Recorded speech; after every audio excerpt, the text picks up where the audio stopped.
Hello, welcome to Teachings, Prophecies, and Insights. We are currently on the third part of our series on the communion, or as I like to refer to it, the last Passover. So let me recap so far. Part 1 places the emphasis on remembering, and that how the origin of communion is derived from the Hebrew tradition of Passover. Now it is important, I believe, to remember the historical origins, because they demonstrate God's plan of redemption, not just for the Jews, but for us as well.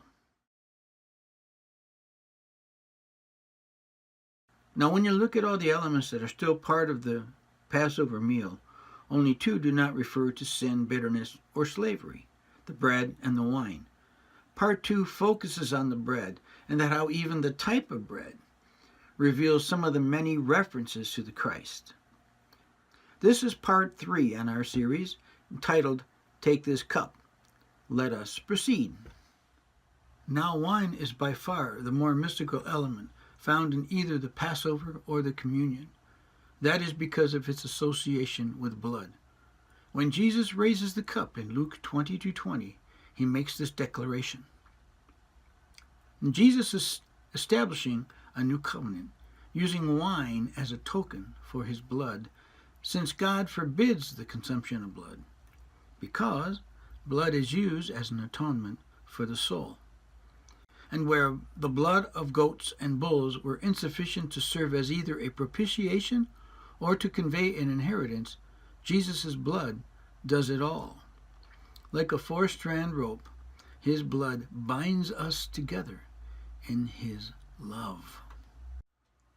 There is so much more that could be discussed on this topic, but the point that I wish to emphasize is that when we partake in the communion, the dynamics far exceeds the physical realm. The benefits of entering into covenant come at the supreme price of Christ's death and the great sense of the Father's loss and sorrow.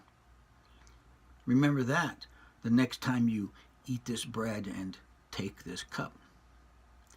I am Frank Martin, and I hope that you have been challenged to truly examine yourselves as to your worthiness whenever you partake. And if you've liked these videos, please let me know by sharing them with your friends. And so for now, may God richly bestow upon you his blessings. Shalom.